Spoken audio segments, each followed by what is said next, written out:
Hello, my name is Jeff Park, and I'm going to help you go through the laser checklist here at the Invention Studio. By the end of this training, you should be able to complete and make these two parts. So we have two parts to the laser cutter checklist. We have the first part, which is covering Inkscape, and the second part, which covers the laser cutter itself. Now, the first part of the checklist, you're going to use this program called Inkscape, which can be found in any of the Invention Studio computers that we have here. And it is also a free to download program. So you can download it for your machine by going onto their website as well, if you're curious. Now, for the first step is that you're going to open up one of the files which is located in the document folder here. It is called the IS Laser Checklist GT file. So you get this prompt, just click OK. And you get this. Now, from here, what you want to do is that you want to convert this into a file that the laser cutter can read. Now, this is a bitmap file, which is any PNG, JPEG, or other types of bitmap files. And what that means is that as you scroll in, you can kind of see all these little pixels here. The laser cutter don't really know how to read these pixels, so we're going to convert it into an SVG, which it can read. And in order to do that, what you need to do is that you need to select it and then go into Path and trace bitmap. Now, you get this pop-up here. So what you do here is that you can click this. This is a live preview button, and you can kind of see what it will do to the actual file itself. Now, on the left here, you'll see these different modes: brightness cutoff, edge detection, color quantization, and depending on what you select, it treats the file differently. Now, I'm not going to get into too deeply about exactly what it does, but basically, what you need to do for the purpose of this checklist is just brightness cutoff, and this threshold is fine. What this represents is that the higher it is, the more light comes into it. So if it's 1, it lets in auto light, and so it's completely dark. But we don't want that, so we'll just go slightly underneath.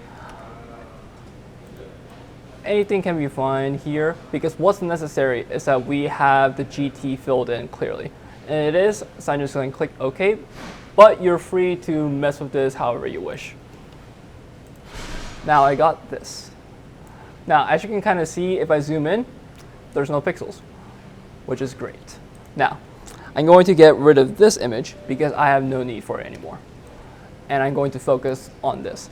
Now, what you need to do next is you have to remove all the non-GT related objects here. So I need to get rid of this buzz, and I need to get rid of this copyright. Now, in order to do that, there's a couple of ways to do it, but the most effective procedure here is to go here, the node tool. And you select this, and you see all these little points. And these are different nodes or points that define the shape of your object. So if you were to move this, it adjusts the shape of the object itself.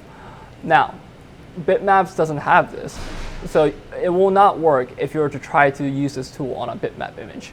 Now, what I'm going to do is that I can select a good chunk of this, but I want to select all of this. So what you can do is you can select some of this and click Control and A. And when you do that, it selects all the adjacent nodes prior to the ones I already selected. And from that, I click Delete. And I'm just going to repeat that for these guys here and this here. Now, I am left with this GT here, but I don't want it to be filled. I just want a slight outline here. Now, to tackle that issue, we're going to look down here. Now, on the bottom left here, you'll see that there's a fill, a black fill, and an unset stroke. Now, I don't want a fill. So I'm going to, down here on this little color palette, click no color. But I want a stroke.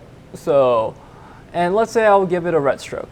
Now I'm going to shift click, hold shift and click this color. And you'll see that I have a nice outline that I can work with.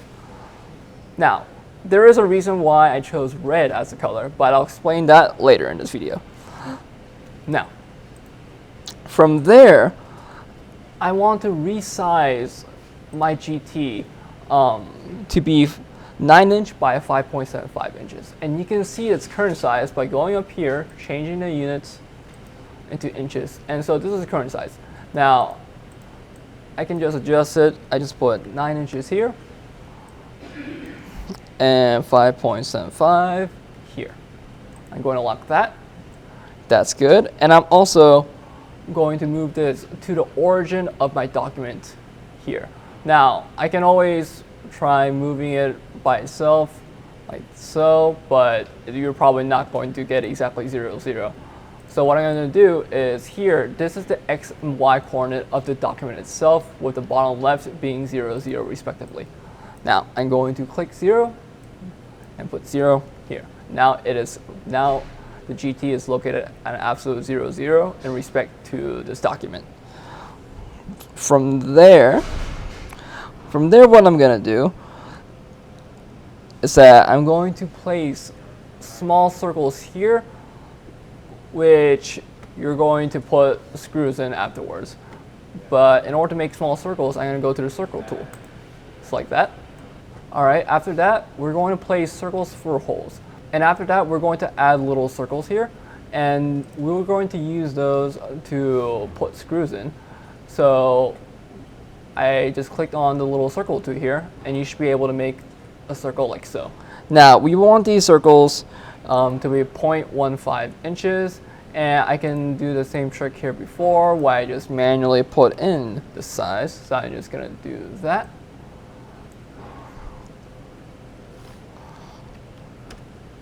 There we go, and I'm going to lock it. Now, I want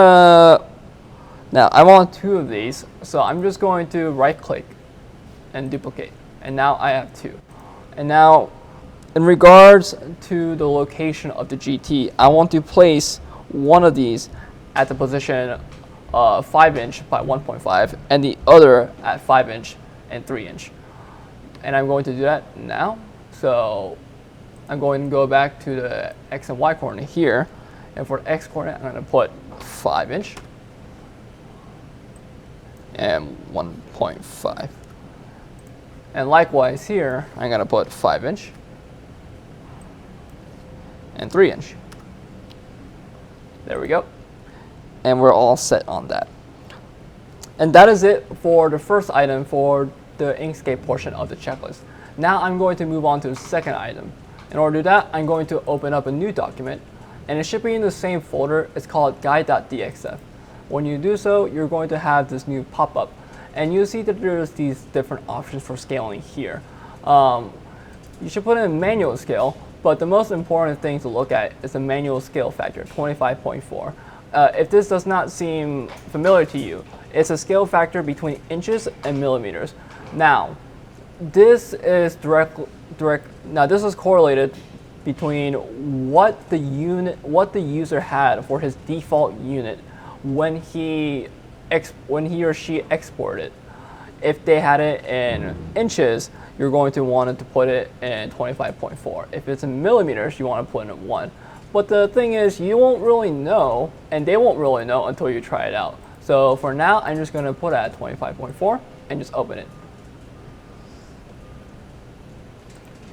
Now, this is the size that we want it to be, but I'm going to just open it once again. And let me try it with a different unit. Let me try 1. And so when I did that, it ends up being very, very small, because this would mean that the user had the default unit in inches, and so when the scale factor was 1, it wasn't able to scale it to the proper size, and so it remained very tiny. Now, there could be a problem on the flip side as well, where you put the manual scale factor to be 25.4, but they had it in, but their default unit wasn't in millimeters, so it will end up being very large, and so it'll be readily apparent if it's not the right size to the user. Anyways, I'm going to go back to this document here, and I'm going to get rid of this text because it is not needed. So I'm just going to select those two and then delete them. Now, what's important here is that first, let me check the size of it. It should be 3 inch by 2 inch. So I'm going to convert the units, and it's 3 inch by 2 inch. It's slightly over, but that is not very important, so you don't need to worry about that. Now what is important here is that if you recall what I've said earlier, fill and stroke here. So this is currently a black stroke. These are all just black outlines. Now, I want to engrave these lines, which you can't do as a stroke. For the lasers, when you put a fill, it indicates that you want to engrave that part. And when you put in a stroke, it indicates that you want to cut that part. But I want to engrave these, and I do not want to cut them. So how I will go about doing that is that I'm going to select all of these lines. Oh, my apologies. I'm going to select all of these lines, and I'm going to go to path, and I'm going to select stroke to path. And when I do that, you'll notice in the bottom left that the fill is now what the stroke was, and there's no stroke, it's just a fill. And so when I do that, it means that I am now able to engrave these lines. So with that out of the way, I'm going to just move it just somewhere in the document. It's not too important in regards to this part of the test. Now in my guide, I'm going to put in my name, my major, and my graduating class. In order to do so, I'm going to go to the text tool here, and I'm going to make a bounding box around my guide. I don't want it to be bigger than my guide, otherwise it's going to spill over. And now I'm going to type in my name,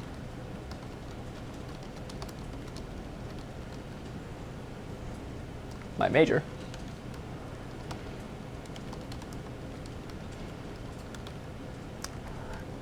and my graduating class. Now this is a bit big. I want mechanical engineering to be in one line, so I'm just going to shrink the font somewhat slightly. That's a bit too much. That's a bit too big. So let's see if we can find a good middle ground. I like that. But I want it to be in the center of my guide. So what I'm going to do is that I'm going to put this, I'm just going to line the center. And also, a helpful trick for putting your text in the center of your guide is this tool called Align and Distribute. Now, for this, you're going to have to select two objects. So I've already selected my text here, and I'm going to shift-click my guide. So I click this, but I realize that this is only a side of my box. I want to select the entire box. In order to do so, I'm going to shift and select all 4 sides, right-click, and group. What that does is that it combines them into one entity. Now, from there, I'm going to select my text again, and this time my entire box. And from there, I'm going to select this, which aligns it to the middle of the biggest object. And same thing here. And now my text is perfectly centered relative to my box here. And this is everything you need to do for the second item of the Inkscape section. And when you're done with that, show this and your previous made object, this, to the PI on duty, so that you can get checked off and move on to the laser part of the checklist. Now, when your items are approved by PI, you're free to send this to the laser cutter. And how to do that is that you're going to actually print your file and go to File, Print. And you have to make sure that the printer is it's selected is Trotec Engraver. From there, you can go to Preferences, and go to Favorites and click the default. That ensures that the default settings are on and there will be no weird issue that is plaguing your part. From there, you can go and click Print. It's going to open up the program associated and controls the laser cutter, which is called Job Control. Before I open that, I'm going to send this file as well. So I'm just going to repeat that. Now, after you print your files from Inkscape, it should show up in this program called Trotec Job Control. And you can kind of see that the files are off to the right here. Now, we got the laser checklist and the print guide. We're going to work with the laser checklist first. So I'm going to select that, and I'm going to drag it over and bring it onto my build plate. Now, you can kind of see that it's just all black. You can't really see it. I want to see my job, and to do that, I'm going to go up here and click on this button. This stands for what you see is what you get. So I click this, but I don't see anything. And that's because I've yet to set my settings. So I have to go to this button, Material Templates, to adjust the settings and how I want to treat this material. I click that, and you can kind of see you can kind of see why the color matters now. Now, for different colors, I can choose and associate with different processes. So because I made this file red, I'm going to go down to red here and select Cut CO2. Now, there are some other options here, but in regards to engraving and cutting most objects, you're just going to want to stick with the CO2. So we click that, and now we're going to cut and work with a piece of 1/4-inch plywood. And there are different settings that you can put in for that. For power, typically with plywood, you go between 50% to 100%, and speed between 1 and 5% speed. But you're free to experiment on what setting works best for you, or consult the PI for what they think that you should use in regards to your part and to your project in the future. And another setting of note is passes here. It denotes how many times the job is going to repeat and cut out your part before it finishes. For now, I'm just going to go with 1 and see how that ends up. Now, I'm going to click OK. When I do that, you see that this is now visible. And to the left here, you see that there's this little time estimate. When you see that there's this less than symbol, that means it can be further calculated into a more precise timing. So I click down here, Update, and you see that there is a more accurate time estimate of how long my job is going to take. Now, in order to turn on the laser I'm working with, there is a little key here. You just turn it and turn it until the lights turn on and the exhaust turns on. Now, something that needs to be mentioned is that for this laser, and some lasers have a switch here that you can turn on, but some other lasers, they have a switch in the back left corner that you're going to need to flip on. You can look back and see if they have that switch. If there is, just click it on. And if it doesn't, then you know that the on switch is here. When you hear those beeps, that means it's finished with its startup procedure and you're ready to actually open and use the machine. Now, I'm going to move all these things off the surface of my laser cutter, and I'm going to open the hood.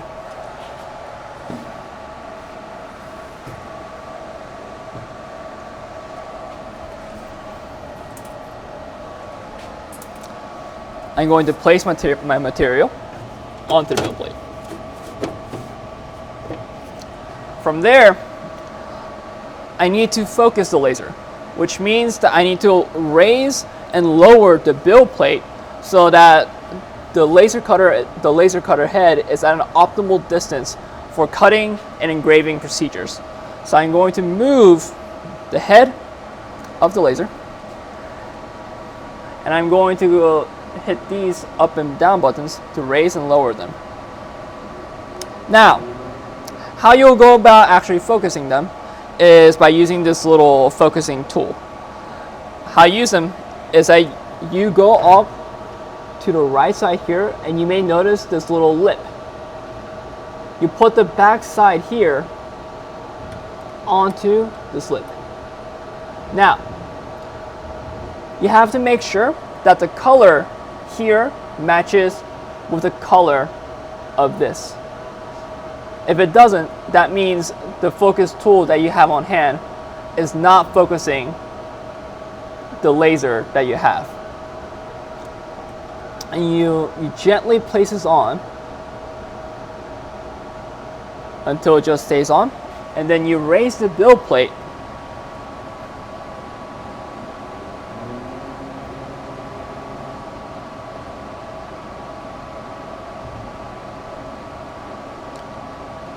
until it falls off just gently. Now you're focused. Now that I've turned on the laser cutter and focused my material in regards to the laser, I'm going to connect my program with the laser cutter. And so to do that, go down here to this USB icon and connect the laser cutter with your program.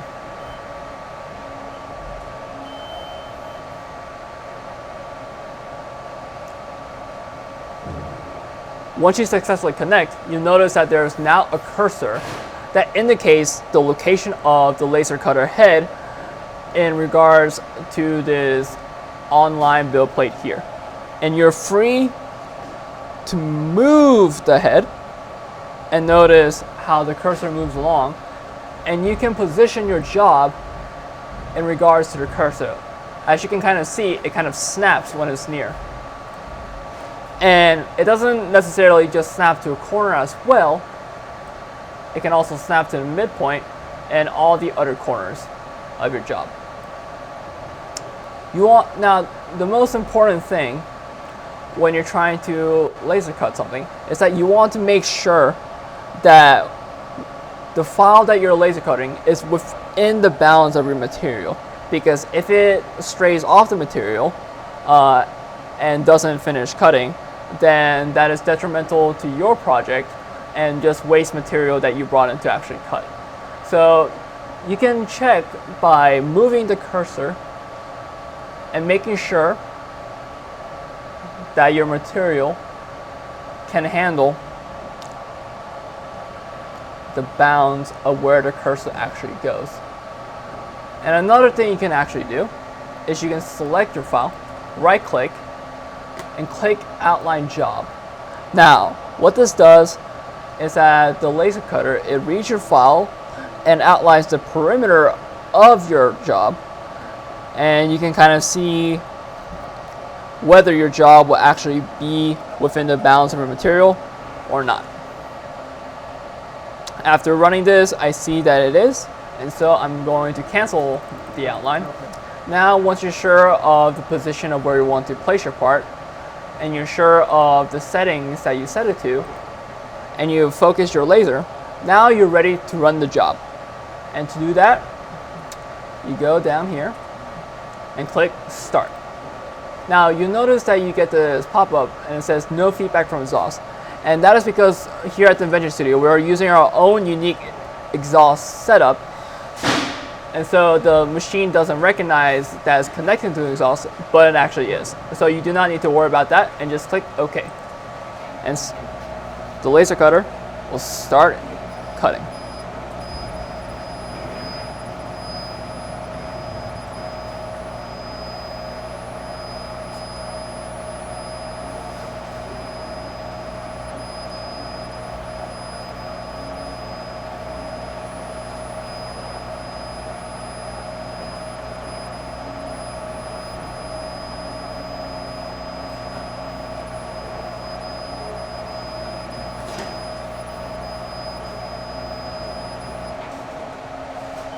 I'm going to check upon my job and see whether it cut through properly.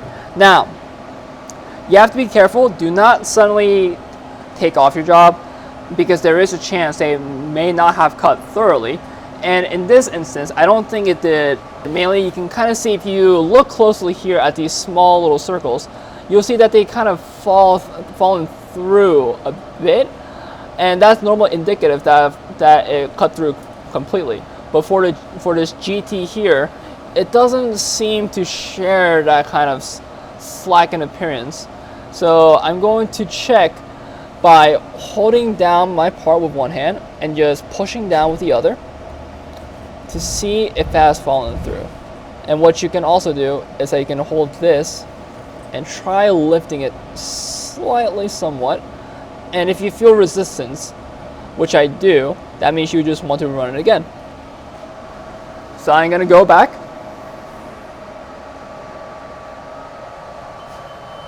I'm gonna go back to my program here. I'm going to right click, job reset, and I'm just going to run it again.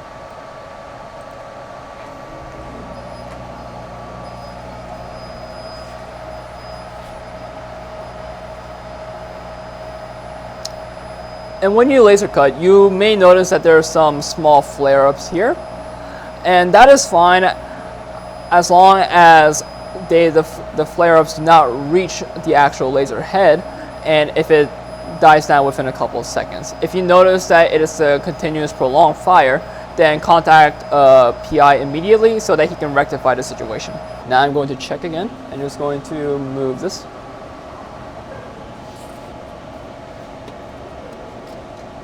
And notice that has completely fallen through. And that is the GT part of the laser checklist. Now for the next part of the checklist, we're going to work with this wooden 2x4 that you got from the woodroom test. So I'm just going to place this in the laser cutter like before, and you'll notice that this is a lot closer to the laser head than the other material. Just because that this is a lot thicker, which means that I'm going to need to refocus it. To do that, I'm going to lower the build plate.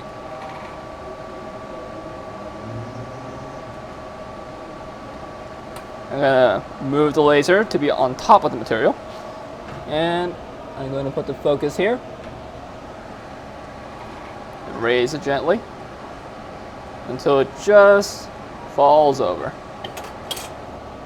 And now it's focused. Now that I'm done with this part of the checklist, I'm going to take this off the build plate.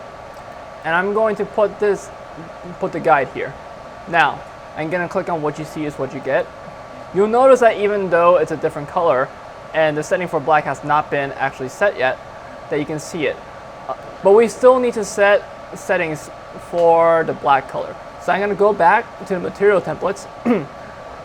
I'm going to turn off the red color because I don't need it anymore. And for this one, I want to engrave, and I'm going to go to engrave CO2. From there, you'll also have to adjust the power and speed as well. We have little guides and templates to kind of help you here in the studio itself. And you can also consult the PIs if you want more consultation rather than from these guys. For now, I'm not going to do very strongly, so I'm going to do 50% power, and I'm going to keep it at 50% speed as well. Normally, you'll want the speed to be higher for engraved jobs rather than for cut jobs. And I'm just going to keep it as one pass, and I'm going to click OK. And I click it, I update it, and you'll be able to see the estimated time. Now, I'm still going to need to adjust the position of this job in regards to the 2x4. I want this job to be located roughly in the center of the 2x4 that I have. In order to do that, I'm going to move the head to the side, and I'm actually going to get a straight edge. I have a ruler here. It doesn't necessarily have to be a ruler, but I just happen to have this on hand. And so I'm just going to go from one corner to one corner and just make with a little indentation with my finger here. And do the same for the other two corners. And just kind of mark with my finger there. And I'm going to place this back on the laser cutter. And I'm going to move the laser until it's sitting just above the cross point of where I marked it.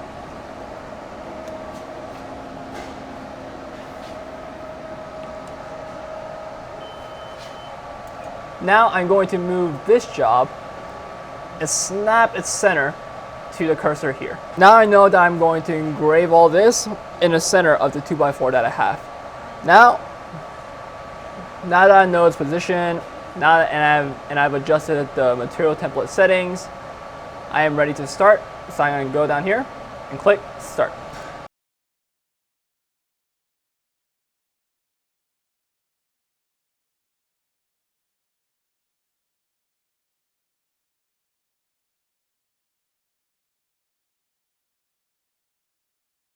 Now that the job is finished, I'm going to open it